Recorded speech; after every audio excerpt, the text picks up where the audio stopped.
Welcome to the PA Books Podcast. PA Books is a production of PCN, the Pennsylvania Cable Network. This program features interviews with authors of books on Pennsylvania people, history, sports, business, nature, and politics. We hope you enjoy this podcast.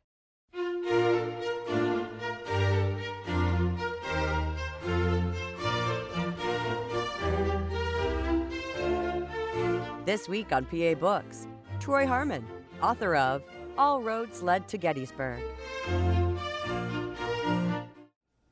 Troy Harman is the author of All Roads Led to Gettysburg, a new look at the Civil War's pivotal campaign. Now, in the book, you say that the book argues against the standard interpretation of the Battle of Gettysburg as an accidental last option fight. Can you explain what that standard definition is?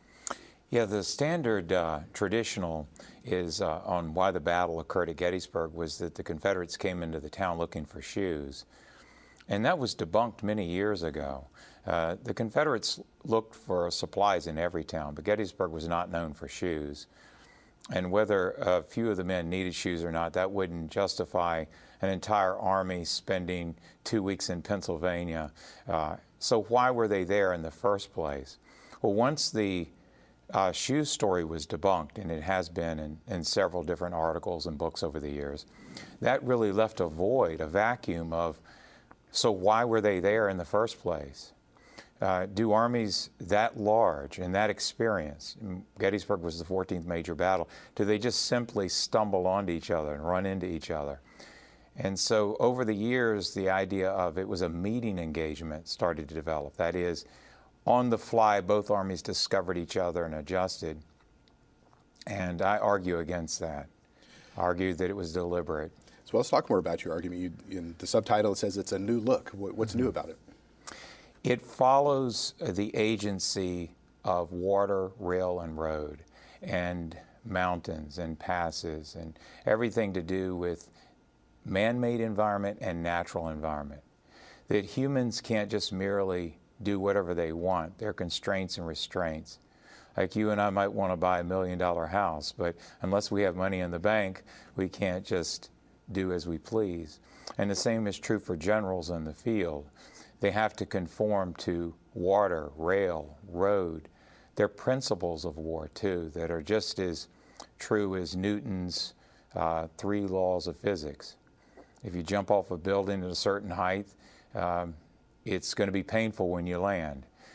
So in the military, there are similar rules like that. Horse or mule drinks 10 to 15 gallons of water a day, so you have to follow water. You can't venture away from streams. So you talk about how some of the historiography was detached from this environmental context. Why didn't people look at the environmental context? The environment was emphasized the first 20 years after the war, and the historiography. The first books that were written focused a lot on the mountains and the roads and the environment itself, and the bountiful produce in Pennsylvania. And that had to do with because the veterans themselves had not written their memoirs. That wouldn't come until the late 1880s, early 1890s, when the official records, that's the memorandums and the reports that the soldiers wrote during the battle, until they were declassified in the late 1880s and published and made available to the veterans so that they could jog their own memory, look at their notes that they hadn't seen in 25, 30 years, and then from there, read the reports of people that fought around them, and they could create context and write memoirs. The shift in the mid-1880s and then into the 1890s was more towards concrete information about decisions made during the battle and controversies that made its way to the newspapers as the generals would write about their perspectives. That silenced the environmental aspects, and the environment took a back seat to the point where it disappeared. It disappeared from the dynamics of why the armies were there. Now, one of the historians that you mentioned was Edwin Coddington, as one of the more influential battle historians. So what was his approach to the battle? His approach was, he was tired of Confederate histories that focused on how Lee lost the battle and what Jeb Stuart did wrong or what Longstreet didn't do right, and how Lee was let down by generals in his army. It was everything to do about how the Confederates lost the battle, and that was the historiography really up through the 1940s. And by the 1960s, Coddington said, let's focus on what Meade did right. Let's focus on how the Union Army logically made decisions that led to logical outcomes, and how the Union Army won the battle through measured decisions on the battlefield, rather than what the Confederates did wrong. Now, another factor in the historiography was the influence of the lost cause. What was the lost cause, and how did that influence interpretation of the battle? Yeah, the lost cause has a series of tenets to it, and the ones that most directly relate to what we talk about every day in the park would be, or talk about in Civil War dialogue most of the time, are that the Confederates couldn't win the war because of logistics, that they lacked shoes, they lacked supplies. It was inevitable that they would lose. And Southerners told themselves that after the war. It made them feel better about losing the war. If they thought that it was insurmountable, that the Union Army had many more troops and much more munitions and supplies. Another aspect to it was the South put a great deal of emphasis at Gettysburg on Longstreet being late. He was a senior corps commander under Robert E. Lee, late in his attacks on July 2nd towards the Round Tops, and late again on July 3rd in what came to be known as Pickett's Charge. The lost cause also blamed General Ewell for not following through at the end of the first day of the battle and seizing Cemetery Hill. So the South, again, it was scapegoating people. It was the lost cause tried to find explanations. It's basically, it's a Southern spin on the story. How did changes in technology, like the rise of the internet and digitization, from the 1990s and the early 2000s up to today, how did that change the ability of people like you and other historians to research this battle? That's a great question. In the 1960s or 70s, there were only a handful, and really into the 1980s, a handful of people that were able to write and publish books. I remember when I started at Appomattox as a ranger in 1984, you go in the bookstore and there were just a handful of books, and they were the staples, and everyone in the Civil War subculture knew there were certain books. And the reason for that is that professors wrote those books, and they would take sabbaticals for research for 1 out of every 7 years. Their college would send them somewhere, and they would have to go to archives, fly there, stay there, accommodate there. And most people didn't have that kind of time or access. But then that began to change, as you indicated, in the 1990s when the internet is commercialized in 1996. Information starts to become available to a much wider audience. And then early on, the internet was mixed. There was information that you couldn't trust. But over time, major institutions started to put digital records that you could get access to. And major publications like JSTOR and others, very credible references, became available to everybody. So that led to an increase of people involved in the conversation producing books. Just a proliferation of books have come out since the advent of the internet. Now, your book focuses on these environmental factors: water, rail, roads, mountains. If we were in a balloon sitting above Gettysburg, give us kind of an overview of what we would see. You mean during the battle or leading up to it? Well, just in terms of the some of these different elements, say on the eve of the battle. Well, the ridges on the battlefield are only as important as the roads and the rail and the water. For instance, to try to tie it all together, if Dan Sickles gives up the peach orchard on the second day of the battle, the peach orchard the orchard itself is not important. It's only important is that it's the Emmitsburg Road, and that was one of 3 accesses to the battlefield for the Union Army. It was one of their 3 escape routes. As a general rule, whether you're a firefighter and a structural fire or whether you're a soldier going into the front lines, before you take up a position, you identify the escape route. And if you can't identify one, you don't go in.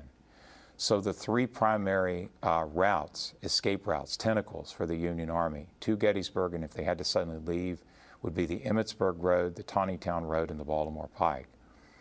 So if you give up, for instance, if Sickles gives up the Emmitsburg, if he gives up the Peach Orchard Ridge, he's giving up the Emmitsburg Road, his escape route. It's like a fireman giving up his escape route out of a building when a building's on fire. If the South had taken Cemetery Ridge during Pickett's charge, the ridge itself, there's 10,000 ridges like Cemetery Ridge in south central Pennsylvania. The ridge itself is not a standout. It's only important as it's linked to road. So if the South takes, in Pickett's charge, Cemetery Ridge, they take the Taneytown Road. And with the loss of the Emmitsburg Road the day before, then the Union Army has only one way out. So they have 7 infantry corps, 40,000 horses and mules, having to use one road to leave if they suddenly had to, whereas it required 3 for them to arrive. So that's an emergency. What you would see from above is you would see ridges that the Union Army occupied as it related to covering water, rail, and road. For instance, Cemetery Ridge is also only important as it covers the Taneytown Road, but it also covers Rock Creek. And water is central to an Army's survival. The Union Army would need hospitals for 4 months, so they have to have streams, and that was Rock Creek. So the alternative name for Gettysburg, had it ever been given, would be the Battle of the Monocacy Rock Creek, like the Battle of Antietam Creek or the Battle of Wilson Creek. So typically when you set up a line of battle in a Civil War battle, you set up the field hospital 3 miles behind the line of battle. And that's because the wagons, and this has been true all the way back to antiquity, the wagons carrying a wounded person from the front lines, the hospital can't be more than 3 miles because the person might not survive a 4 or 5 mile trek, horse-drawn wagon. But then again, the hospital can't be only 2 miles or 1.5 miles from the front lines, the position that you choose, because overshots would land in the midst of the hospital and make them untenable. So the perfect balance for a Civil War battle, for instance, is to have your hospitals 3 miles behind the main line.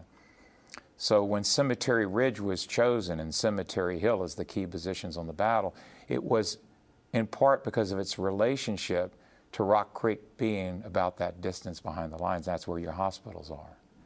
So I want to talk a little bit about water in this. When the Army of the Potomac crosses the Potomac and comes into Maryland, are they scouting in advance? Eventually Meade would end up aligning the troops along a creek near Westminster or northwest of Westminster. Would they scout something like that out in advance? Absolutely. Gouverneur Warren, who was the chief engineer for the Union Army, to a number of the soldiers on the battlefield, north and south, he was Professor Warren because he taught engineering at West Point. So Warren briefed General Meade when he took over about what Hooker resigned in the middle of the campaign, had been thinking about doing in terms of how to get the Confederates to leave and go back to Virginia. And in the process of briefing Meade, he told him about the various creeks in the area. He mentioned Big Pipe Creek, Little Pipe Creek, and those were the original water lines that were being looked at. So Gouverneur Warren would have been a perfect person to make that assessment. I have in the book an account, someone who wrote for a Boston newspaper, and he was an embedded reporter traveling with the Union Army, and he predicted on June 29th, in retrospect, 48 hours before the battle, that the battle would probably occur in Gettysburg or just west of Gettysburg based on water. The Monocacy River runs north from the Potomac. You know, the Army of the Potomac that fought at Gettysburg, armies were named after water. Army of Potomac, Army of James, Cumberland, Tennessee, Ohio, Mississippi. Armies were as dependent on water in the 1860s as armies are dependent on petroleum today. So, I mean, you wouldn't take a 5-hour trip today in a car without a place every so few miles to be able to charge your battery or to fill up with gasoline. And in the same way, armies didn't travel where there weren't arteries of water. So the Army of the Potomac, the Union Army of the Potomac, followed the Monocacy, and that led through central Maryland into south central Pennsylvania. It was really the only water artery that could be followed. So it would be the only place to refuel.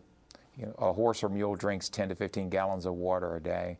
The Union Army had 3,000 ambulances, 6 horses and mules per ambulance, 18,000 horses and mules alone just pulling ambulances. That's not including the artillery vehicles, the ammunition vehicles. And so you need water, and that's the main point here. But if you follow Monocacy north from the Potomac River through central Maryland towards south central Pennsylvania, as you do that, once you reach the area of near the border of Maryland and Pennsylvania, the Monocacy has branches almost like a tree. So think of my arm as the Monocacy running north from Virginia up through Maryland, and the Union Army's following the Monocacy. When they get to Maryland, on the far right, the first branch is Little Pipe Creek, then Big Pipe Creek. Then if you move out of Maryland into Pennsylvania, it's Rock Creek, then Marsh Creek, then Tom's Creek. So think about if you were to build a house, you need septic, water, and electricity, or you don't build a house there. Civil War armies needed a water utility hookup. So, yeah, so that would explain why the Union Army followed the path that they did. They followed the Monocacy River. And that would have been knowable for the Confederates. They would have known that was the only branch of a major river going into south central Pennsylvania. So when Union cavalry comes into Gettysburg, is that one of the things that they're looking for when they're assessing the site itself? They're Absolutely. looking for those water sources? Absolutely, and the cavalry itself couldn't have survived without the water. They wouldn't have been there without the water. Now, the Confederates also, in February of '63, in retrospect, 5 months before the battle, sent Jedediah Hotchkiss into Pennsylvania, and he got a county map, presumably out of the courthouse in Adams County, Gettysburg, and took that back to Virginia, along with a lot of other county maps from courthouses in south central Pennsylvania and western Maryland. Took that back to Virginia and pieced it together in this massive map. I've seen the original. It's in Hanley Public Library in Winchester, Virginia. And it's the map that Lee used all throughout the battle. And it shows the water, rail, and roads in great detail. So the Confederates didn't advance willy-nilly into Pennsylvania. They knew the names of the towns, they knew the roads, they knew where the water, they knew where the rail lines were. Well, let's talk more about their advance. They would come up into the Cumberland Valley, and of course you had a Cumberland Valley Railroad there. How important was that rail line to their advance? So important. Antietam in September of 1862, about 9 months earlier, had set the precedent that the Union Army was capable of sending supplies to the battlefield rather quickly. And on the day after the Battle of Antietam, this would have been September 18th, 1862, supplies arrived from Washington via the Northern Central to Carlisle and towards Harrisburg, and then on to the Cumberland Valley rail line, which would have followed the Shenandoah-Cumberland Valley along the Blue Ridge Mountains to Hagerstown, just outside of where the Battle of Antietam was fought. That was done in a matter of hours and essentially resupplied, in part, McClellan's army if he needed to fight another day. So to prevent that from happening again, the Southerners intentionally targeted rail in Pennsylvania and in Maryland as well. They targeted the Baltimore, Ohio Railroad in Maryland. They targeted the Northern Central, which would also be called the Pennsylvania Railroad right after the Civil War. It runs north from Relay Station in Baltimore all the way up towards Carlisle, and it runs all the way to Elmira, New York. The Cumberland Valley Rail line was also targeted. Pickett's troops were tearing up the Cumberland Valley Rail line west of Gettysburg in the Cumberland-Shenandoah Valley. On the first day of the Battle of Gettysburg, they were tearing up rail. So these are not random acts of violence or anger management problems, the Confederates, tearing up rail. They tore up sections of a span of 100 miles of rail, creating huge breaks in the lines. They just created an area where they would take ties out, set up a bonfire, melt the tracks, twist them like Sherman's neckties of a year later, toss them in the woods, and create these breaks in the middle of the rail where you'd have to stop and fix them. And they did that so the Union Army would be reduced from modern transportation systems to pre-modern forms of transportation: mule, horse, wagon. Rail, so they tore up rail intentionally. Now, on the Union side of that was Herman Haupt, who was running an operation to counter what the Confederates were doing. So talk about him and how his operation worked. Yeah, Haupt became famous for his bean poles and corn stalks. That is, he took small woods. He would use small timber, essentially. It was very hard wood. And he would crisscross them in what we would call trusses. And that's the strongest geometric shape that you can have. The Romans used to build archways. Think of a Volkswagen with its, that's the strongest, a curve shape, arc shape is the strongest formation there is, because if something is pointing up, think of a roof of a house with a truss, it's hard to push it down. And in fact, if you push it in the middle, it's going to distribute the weight evenly to either stretch of wood in opposite directions. And it's hard to invert something that's pointing up. So he learned how to take small hardwoods, crisscross them, and build several stories high and create bridges that you would think would require steel. And he could do it in a matter of hours. And then he started to create prefabrication bridges. So think about if you're going down the highway and you see a place along the road there where they're selling houses, and you can buy them and have a flatbed take it to your property. That's what Herman Haupt was doing. He was constructing bridges and then transporting them by rail to wherever the Confederates burned them, and then putting them in place. He got so good at that by 1864, the Confederate cavalry quit burning bridges, because in a matter of 3 or 4 hours, he brought in a replacement on a flatbed and just replaced what they had burned. He inspired Andrew Carnegie's steel cage construction, the steel cage construction that led to skyscrapers, that led by 1920 to cities being larger in populations than rural areas for the first time in human history in the 1920s. Because of steel cage construction, you could build up multiple stories. That meant you could have critical mass in cities. You could put more people in a smaller space because you could build up. We can trace that back to Herman Haupt and his trusses with hardwoods that were later converted into steel cage construction with steel and the Bessemer converter. Carnegie made that famous. Now, the unit that he was overseeing was the U.S. Military Railroad Construction Corps. As the Army of the Potomac would move into someplace like central Pennsylvania, that South Central Pennsylvania that had the Confederates tearing things up, how was his corps operating in conjunction with the Army of the Potomac? Yes, what he did was he would go, first off, he talks about this in the Gettysburg campaign in his reports. He went to Harrisburg to meet with Darius Couch, who was in charge of all emergency troops for the state of Pennsylvania. He met with him, and then he also corresponded with Montgomery Meigs in Washington. Some of this was by telegraph, some of this in person. He even went to meet Lincoln face-to-face towards the end of the Gettysburg campaign to urge me to pursue So it would involve him, but he also had people on the ground, engineers, that would report back to him. And he gave general descriptions of what they needed to do. The first thing that the Engineer Corps or the United States Railroad construction crews did is they went out and assessed the damage. And these are in the official reports, which were declassified and printed in the late 1880s. You can actually read their reports. For instance, there's an engineer named Clough, C-L-O-U-G-H, and I have him here in the book.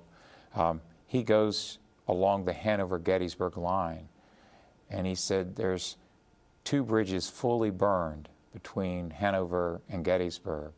And he said there's one partially burned. He said, I think we can repair it in 1 to 2 days.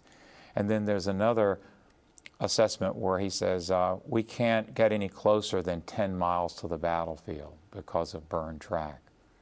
And by the way, that was the 5th and 6th Michigan.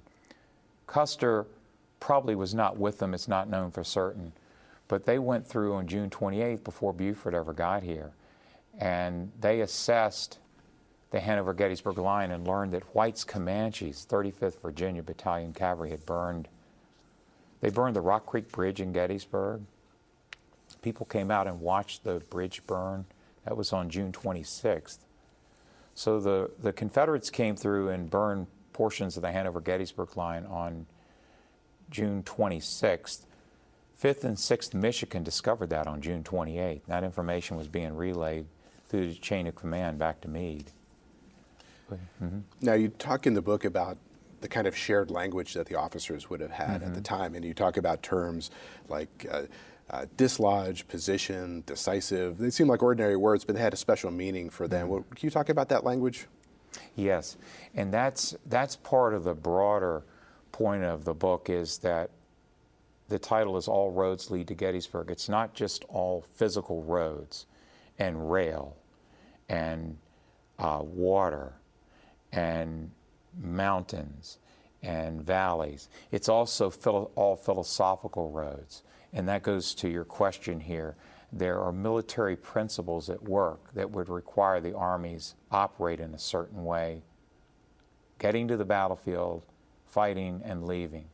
In other words, there are constraints and restraints. Now, those words are very revealing because those military terms open up a world that most lay people would never see. And I remember the first time I looked through the reports, 30 years ago, 30-some years ago, I read right past these words. They meant nothing to me.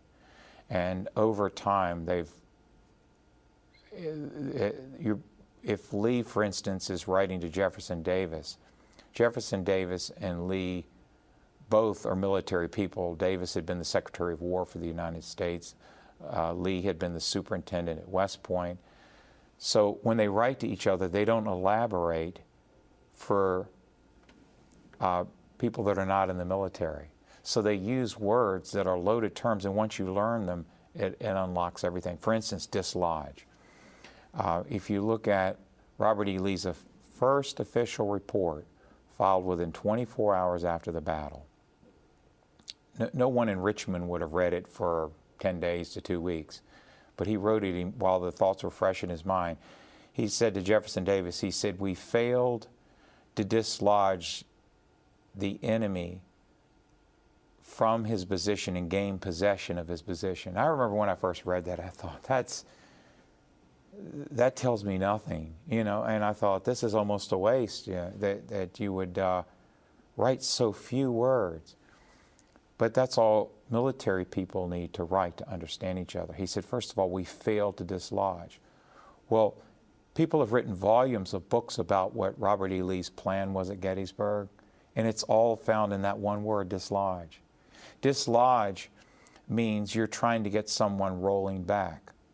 So think of a tree, for instance, that's fallen in a river and it's lodged there, and we use that word lodged. And your goal is to get that tree floating down the river.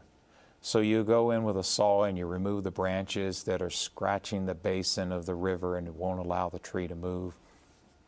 And then you take a 2x4 and you lodge it under the tree and you try to leverage it to get it to, and you spend all day and the water's muddy and you can see dirt floating in the water and you sweat on your brow. Eventually, you get the tree dislodged and you watch it float down the river. Have you got that picture in your head? All right, that was what Lee's battle plan was at Gettysburg. He was trying to dislodge the Union and get them rolling back. Why? Because en route, the Union Army would have either been jammed up on one road, which causes spacing to be compromised, which causes panic to spread and metastasize quickly. It also allows for cavalry to pursue. And in transition, sometimes an army falling back will take more than one road if they have access to more than one road. It's easier to defeat an army when it's divided. Jomini says, sometimes armies have been defeated for no other reason than they failed to stay together. That's why an army is most vulnerable when it's marching to a battlefield or leaving a battlefield, because if separate roads are taken, the army is divided in 2 or 3 parts. That means your enemy can send scouts down any one of these roads, locate, determine location, morale, strength, and then attack with twice that number and defeat in detail. A lot easier to attack someone when they're divided and overwhelm them with 2-to-1 odds separated than once the army unifies. So Lee was trying to dislodge. Also politically, falling back across the Maryland line, if the Union Army falls back across the Maryland line, it's only 12 miles from Gettysburg. But with the telegraph and in the newspapers, within 24 to 48 hours, major newspapers in Chicago, New York, Boston, Philadelphia would read, "Lincoln abandons Pennsylvania in time of emergency." South leaves with a harvest of 20,000 sheep, 30,000 hogs, 20,000 cows. Lincoln probably doesn't survive that politically in the 1864 election. In those days, you had, nowadays when you're running for president, it's been this way for the last 75 years, you have to carry Ohio, Florida, Pennsylvania, Michigan, and it's been that way for a long, long time. In 1860s, you had to carry Pennsylvania and New York, or you had no chance to win the election. So headlines reading that the Union Army was dislodged and they abandoned Pennsylvania, and the Southern Army took South Central Pennsylvania's harvest and were not ousted. Lincoln probably doesn't win Pennsylvania in 1864, which means he loses the 64 election. So the Southerners were trying to dislodge. A couple more words there. Possession. Lee says, we failed to gain possession of his position. Possession is a military word. When you plant a flag on the battlefield, it's communicating possession. Remember when the Marines raised the flag on Iwo Jima? They only controlled Mount Suribachi, but they were sending a message to everyone in foxholes down below. We own this island, we possess this island. When Armistead planted the rebel flag in the stone wall at the angle in Pickett's charge, that was an offensive statement. He was saying to the Pennsylvanians there, we own this position. When the Star-Spangled Banner was sung, rockets, red glare, bombs bursting in air, gave proof of the night our flag was still there. The British bombed Fort McHenry all night. You could see sticks of dynamite flying all night. And the next morning, that tattered flag was still flapping. The Americans were saying, this might be rubble, but we own it. And that's, possession means taking something and holding it. And then finally, position. We failed to take possession of his position. That's a terrain-oriented objective. A position. Longstreet said to General Lee, no 15,000 men ever arrayed for battle can take that position. That's a military word. Position means that the attacks, for instance, Pickett's charge was to take a position. And what's the position? It's always key terrain. What is that? Cemetery Hill and Cemetery Ridge. So those words, detour is another one of those words you mentioned. Lee says that Stuart in his ride took a detour. Well, that's a loaded word. It's a military word. That's right out of Jomini's Art of War. And what it means is it's a sign of weakness. A football team, for instance, runs straight ahead. That's a sign of strength. If they're doing a lot of trick plays and misdirection and going around the ends, it might work one time, but you do that 2 or 3 times, you're communicating to the other team, we don't have a front four to move you off the line of scrimmage, which from that point on, they've pretty much lost because they've communicated weakness. A detour means taking a wide circuitous route. It's a sign of weakness. So all those words, and they were taught at West Point, and a third of the Army officers that were at Gettysburg had gone to West Point. Now you mentioned Jomini as he was the source of a lot of this terminology. Who was he? Jomini was a Swede. He traveled with Napoleon, and he just rhapsodized over Napoleon. He loved him, but he also wrote about Frederick the Great, and he used ancient examples from earlier battles going all the way back to Hannibal and Scipio Africanus and the Caesars. He took examples from battles from antiquity all the way up to his present, which would be the early 1800s, to create something close to formulas. Like a manual in your glove compartment in your car teaches you how your car works. Jomini's book was a manual at West Point. And that doesn't mean everybody memorized it or everybody relied on it, but they were principles. It's called empirical knowledge, knowledge that's been passed on through experience. You either learn it through reading the book or you learn it the hard way. So, for instance, you don't divide your army in front of your opponent in widely separate wings unless you bring them together before nightfall. Why is that?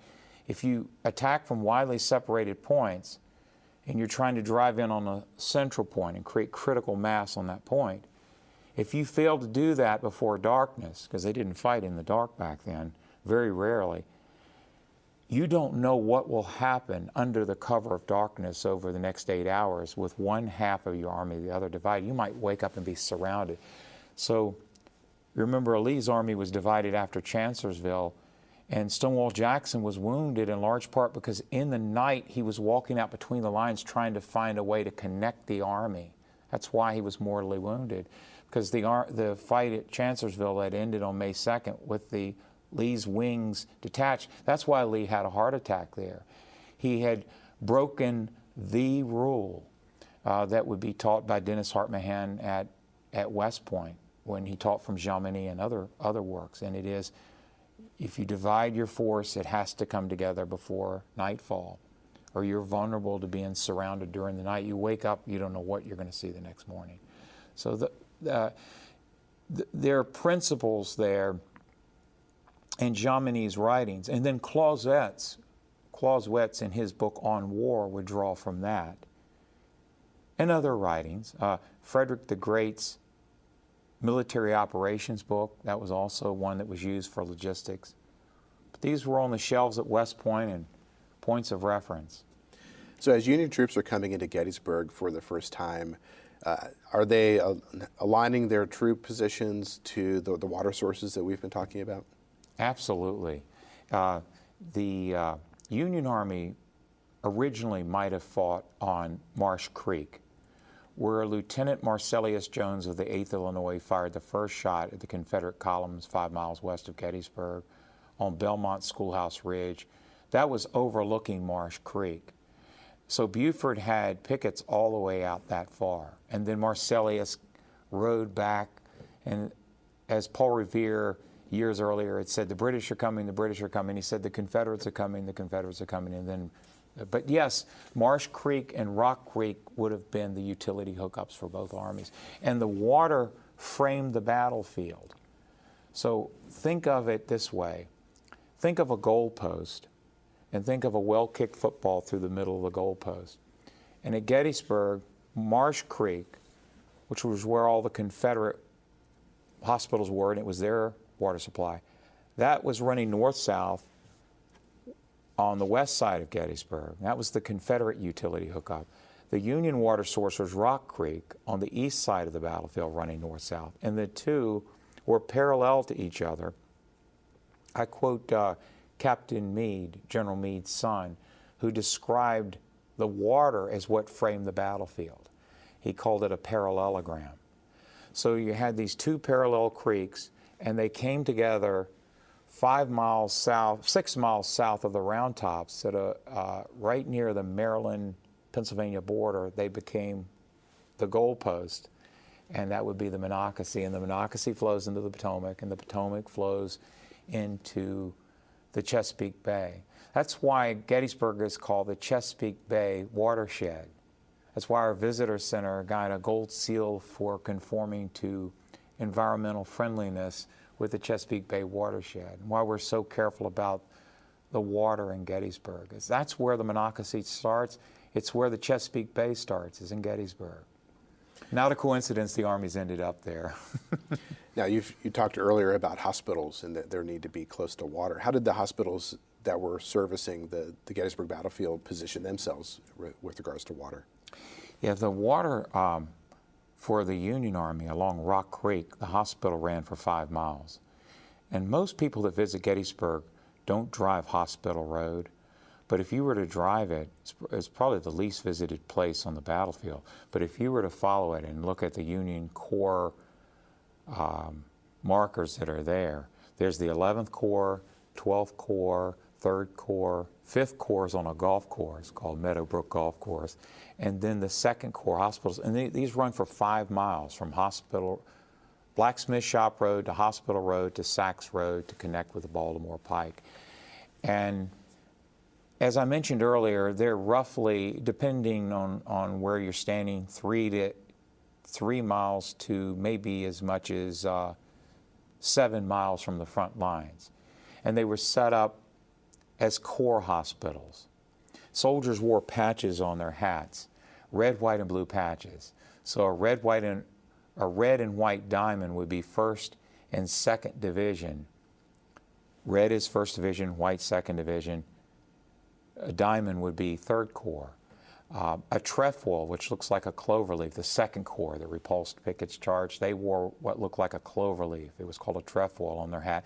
It was red for 1st Division, a red patch up here that looked like a cloverleaf for 1st Division, white for 2nd Division, powder blue for 3rd Division. An ambulance driver could immediately tell by looking at the patch on your hat what division and what corps you belonged to, and they could take you back to your doctor who had your records and had been treating you all along. That's how organized the ambulance corps was at Gettysburg. But it all relates to water.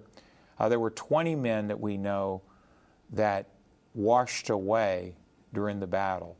It rained for 2 days after the battle, very heavily, and it rained after a lot, cats and dogs after a lot of major summer battles. And the reason for that, meteorologists have guessed, is because this is the era before smokeless gunpowder by 30 years. So the sulfurous smoke would interfere with Earth's atmosphere, and there would be these downpours. And in the case of, tragically, 20 Union men along the Rock Creek hospitals, Hospital Road, the water came up over the banks of Rock Creek into the hospital, and they couldn't move. They were immobile, they were wounded, and they disappeared, just washed away. So those banks would have been very full with water tables within 2 days after the battle. Now, with these hospitals there and with all these troops and animals along the waterway, did that pollute the water while they were there, if they were there too long? Absolutely. One of the rules that the Sanitary Commission followed was to make sure that all the animals pulling the wagons and the humans encamped downstream.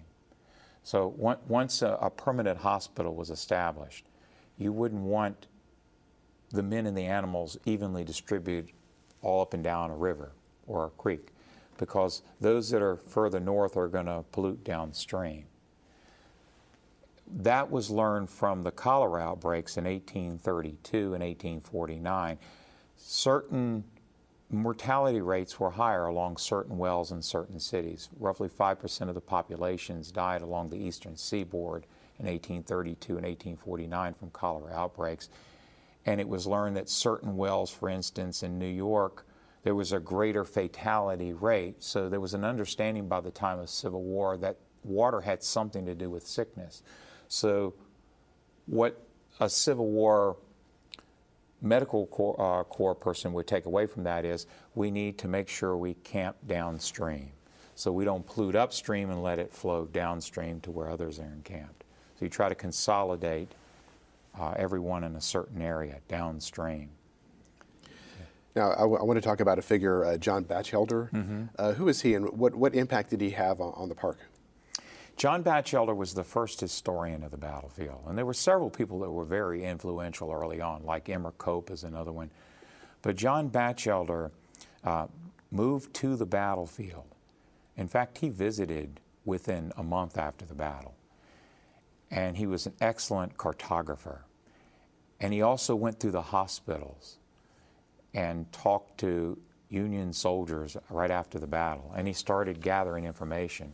And these would be lifelong correspondences. He corresponded.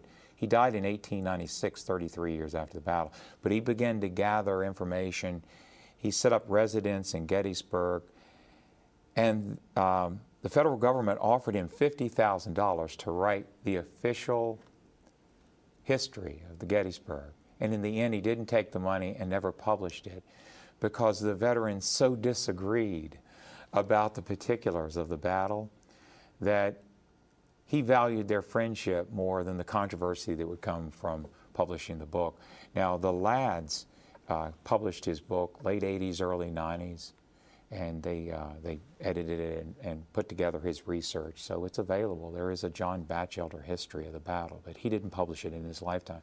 But he was very influential also in placing monuments on the battlefield and landscaping themes like high watermark or high tide of the Confederacy. He had a hand in how we remember the battle. Well, I want to continue down that line. You talk about symbolic truths, and you say that there was a problem of conflating symbolism with military action, and and how Batchelder that he had symbolic truths landscaped into the story after the battle. Can you talk a little bit more about this concept of symbolic truths? Yes, symbolic truth is an idea that has power over life and death. I'll give you an example. When Frederick Douglass wrote his memoirs, he wrote about his escape and how he was in Baltimore and he would daily watch a train leave there, and he was headed towards Philly. And the train represented freedom to him. You and I look at it as transportation, but to him it represented freedom. And he just kept thinking as a slave in Maryland, if I could just somehow get on that train, it's freedom. So he watched people coming in out of the harbor to port, and he noticed African Americans from Massachusetts would come in to port in sailors' uniforms, and they had papers, and they were able to walk around free with these papers as belonging to the U.S. Navy. He thought, if I could get one of those sailor outfits, I could get on the train. And he managed to get a sailor's outfit. He said he bought his ticket at the last minute. He didn't want to buy it early and then someone question it later and have time to think about it. He bought it just before the train left and ran up, and the ticket master tore it, let him get on the train. He got on the train, and the train went north towards Pennsylvania, towards freedom. And it stopped because there was some kind of problem with a side rail. And he said he looked out the window and he saw a former master. And he could feel a cold sweat. And he said, I think he saw me. I know I saw him. And he was just thinking, he was just hoping the train would start moving again. It finally starts squeaking and moving forward. It stopped again for some other problem. And he was face to face through the window with another former master, and the man, he said, I know he recognized me. And he says, I just stood there. And he looked at me and I looked at him. And he said, and the train kept rolling. It started up again. He said, I made it to freedom. And he said, I haven't written about this until now, years after the war, because I didn't want to give away my secrets in print so that other slaves could escape using my formula. But I want you to know. So the train is symbolic truth. And I could give you other examples in history where we have academics call it symbolic truth. Or the copse of trees at Gettysburg is symbolic truth. It's something that has power over life and death. That is, it drowns out everything else we might talk about or overshadows or overpowers anything else we might talk about when we were to take, let's say, take a tour out to the angle where Pickett's charge is repulsed. The trees are overpowering with symbolism that this is the high tide of the Confederacy. Like you go to the beach and the waves come across and they leave dark lines in the sand. And you go back the next day to where you were seated and you say, look, that's where our chairs were. That's where we built a sandcastle that's washed away. Look at how far the tide came in. And you see the dark lines in the sand. And then down along the seashore line are shells that the tide, when it came in, left. But then the tide has gone back out. All right, in a similar manner, the high watermark monument or high tide monument that Batchelder put there 30 years after the battle is to conjure up this allegorical imagery of the Confederate attack as a gray wave coming across the fields, reaching the shoreline of Cemetery Ridge where the Union repulsed them. The markers that mark where Virginians, North Carolinians, and Mississippians got the furthest in the attack, those are the dark lines in the sand where the Confederate high tide came in. And then when they retreated, when the Confederates retreated, that's the tide going back out. The seashells, metaphorically left behind, are the Confederate dead and wounded. So that monument, that's a bronze book and it's bigger than life, and it calls this the Confederacy's high tide, or the high tide of the rebellion is what it's actually called. And those trees have power over life and death. They're if you're tuned into the right frequency and you have ears to hear and eyes to see, they're constantly, their messages coming out from that bronze tablet. High tide of the Confederacy, turning point of the war. So that overshadows the details of the fighting that occurred along that stone wall. And it distracts you, it can distract you and overpower you and mesmerize you and paralyze you from seeing that the attack was about taking key terrain, which is the position of Cemetery Ridge and Cemetery Hill. And Civil War battles are about taking key terrain. If you control Cemetery Hill, you control the connecting point of the Emmitsburg Road, the Taneytown Road, and the Baltimore Pike, where they come together. The Union Army's divided if you control Cemetery Hill. If they lose Cemetery Hill, now they've lost Taneytown Road. There's only one way out now, the Baltimore Pike. And you got 5,000 Confederate cavalry east of town perched, waiting for a retreat down the road where there's an I-95 traffic jam. Everyone's backed up 20 miles. It's tragic, but something like that would have been a worst-case scenario. But the trees almost paralyze us from seeing the concrete goals and objectives of an attack in 1863. So that's symbolic truth. Power over life and death. Now, we've talked about railroads a little bit in this, and one of the things you talk about are, you say railroad books are about trains and battlefield books are about battles. These two subcultures do not communicate in a meaningful way about the battle. And how does that type of subculture mentality affect people's understanding of the relationships between things like trains and the battle? That's a great question.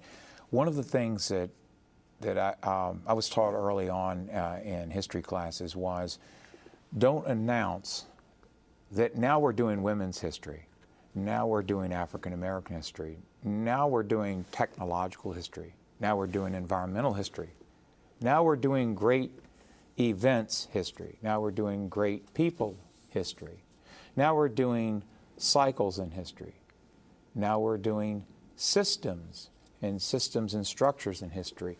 Don't announce them as separate categories. They should all seamlessly weave together to look like real life. So I think it's easy to fall into is it's easy to become sort of an expert at cavalry or an expert at artillery, if we're talking Civil War, or an expert at infantry. So we can know a lot about what the infantry did, but at the same time, cavalry's doing something. At the same time, the United States Railroad Construction Corps, which with African Americans and Irish, are rebuilding rail lines to connect tentacles to the battlefield, to resupply the Union with horses and shoes. And all this is going on simultaneous, but it's tempting to have a single-minded focus where my expertise is artillery, and I don't see these other things going on. So that's what happens with railroads, is that if you're a railroad, if you love to study railroads, that tends to follow the technology line of thought. So you're interested in technology. You might also be interested in the social aspects of railroads and how they change. For instance, in the 1920s and 1930s, everyone took a train to work. By the 1950s, with the proliferation of the automobile and the interstate highway system of Eisenhower's and ramps into cities and people commuting from suburbs that are built during that period, people are commuting, but oftentimes just one person in a car, whereas 20 years earlier, they were in a train with 100 other people. So a technology historian is interested in how trains affect social arrangements. So trains fall into these different categories of social history, technological history, and don't necessarily overlap with someone who has an expertise in artillery in the Civil War. You have to bring them all together. You have to bring the environment, the geology, the technology, the misogyny, the racism, the great people, great events, structures and systems. They're all kinds of mediums. Just like in art, there's not just one kind of art where you paint a picture. There's ceramics, there's sculpture, there's pottery, there's mosaics, and many different mediums in which to express yourself. In the same way, history has many different mediums, and you need to bring in another medium is human psychology. Bring in human psychology. And you know, it's hard to analyze someone who's passed away, but you can go back and say, you know, Eisenhower did that in the 1960s. He went around with the press corps that came up to visit him from Washington to see where he and Mamie lived. And he took them around, and his tour was to stop with a cavalcade, and the New York Times was with him and all these other major papers, and he would stop and elaborate for a few minutes on what would the generals be thinking at this moment in the battle. That's psychology. And, you know, we bring in post-traumatic stress disorders, fight or flight in battle, panic. That should be woven in with technology and the environment, and with all of the other categories we talked about. So it's the blending and bringing them together. It's called, in teaching, this is referred to as, it's called integrative thinking. That's being emphasized now in colleges, integrative thinking. Integrative thinking is bringing together several disciplines towards a creative synthesis to come up with a new idea no one else has thought about. You can only do that by bringing all the ingredients together and looking at how they work together. We've been talking about the book, All Roads Led to Gettysburg, a new look at the Civil War's pivotal campaign. Troy Harman, thank you for talking with me. Thank you, Phil. Enjoying this podcast? Visit PCNTV.com to find out how to support our mission. PCN is a 501c3 nonprofit television network. You've been listening to a podcast of PA Books, a production of PCN, the Pennsylvania Cable Network. Full episodes of PA Books, as well as other PCN programs, are available to stream with the PCN app. Visit PCNTV.com or the App Store for details.